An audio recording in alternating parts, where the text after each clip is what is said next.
नमस्ते मित्रांनो, ज्योत्स्ना रेसिपीमध्ये आपले खूप खूप स्वागत आहे। आज मी तुमच्यासोबत शेअर करणार आहे मच्छरांना भगवण्याचा आणि पळवण्याचा उपाय। कमी पैसे खर्च करून हा उपाय तुम्ही करू शकता। हा रामबाण उपाय आहे। मार्केटमधल्या ज्या अगरबत्त्या असते, जे लिक्विड असते, त्यांचे न शरीरावर खूप साईड इफेक्ट होतात। काहींना खोकला येतो, त्या धुव्यामुळे श्वास घ्यायला त्रास होतो, गुदमरल्यासारखं वाटते। मला स्वतःलाही त्या प्रकारचा त्रास होतो, म्हणून मी हा अशा प्रकारचा उपाय करत असते। हा उपाय मी स्वतः करत असते, म्हणून तुमच्यासोबत शेअर करणार आहे। मी 2 लसणाच्या कळ्या घेतलेल्या आहे। आता या काय करायच्या, या किसून घ्यायच्या अशा प्रकारे। आणि हा उपाय आपल्याला कोणतेच साईड इफेक्ट होत नाही शरीरावर आणि खूप फायदेशीर आहे। अशा प्रकारे पूर्ण दोन्ही कळ्या किसून घेते आणि हे साल काढून घेते मी अशा प्रकारे। आणि हा तुम्ही नक्की ट्राय करा, हा खूपच उपयोगी आहे। आणि यामुळे काय होते, मलेरिया, डेंग्यू असे रोग होतात मच्छरामुळे। आणि मग आपल्याला खूप सारी औषधी घ्यावं लागते आणि त्या औषधींचे, ॲलोपॅथिक औषधींचे किती साईड इफेक्ट होतात, खूप त्रास होतो। या अशा प्रकारे घरगुती उपाय केले तर आपल्याला कोणत्याच प्रकारचा त्रास होत नाही आणि श्वास घ्यायला त्रास होत नाही, कोणत्याच प्रकारचा आपल्याला त्रास होत नाही। आता मी हे तुम्हाला करून दाखवते। बघा, लसूण मी किसून घेतलेला आहे। आता काय करायचं, असा कापूस घ्यायचा। हा माझ्या घरच्याच शेतातला कापूस आहे।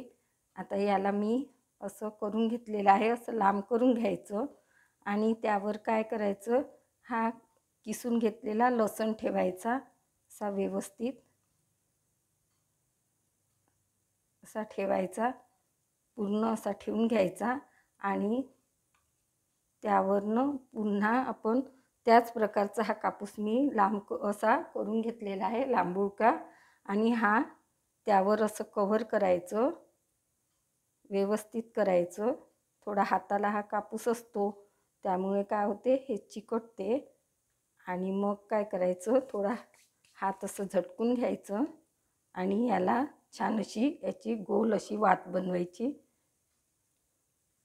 या प्रकारे छान अशी प्लेन वाट बनवून घ्यायची आहे। बघा, या प्रकारे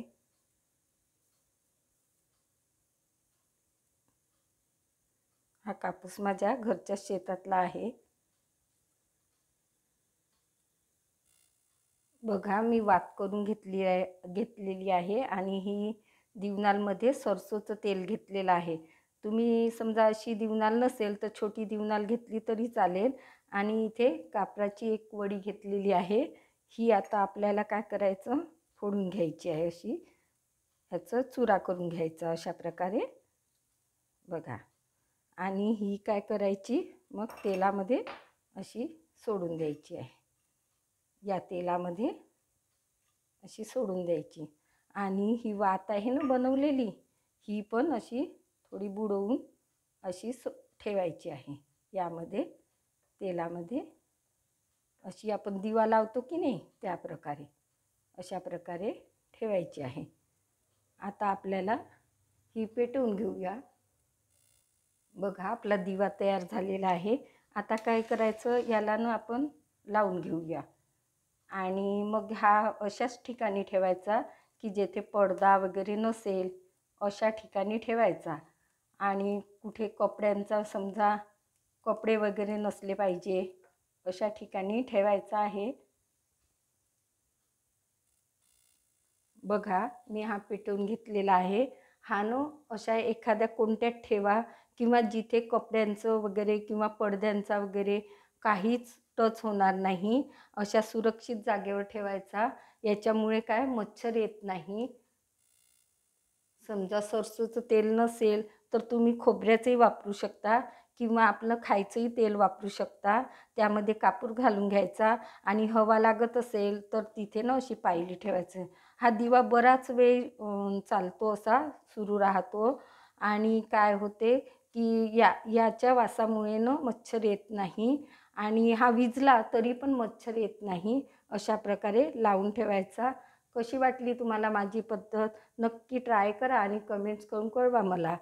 पुन्हा भेटूया एखाद्या नवीन व्हिडिओसोबत. तोपर्यंत मस्त राहा, खुश राहा, आनंदी राहा, हेल्दी राहा. धन्यवाद.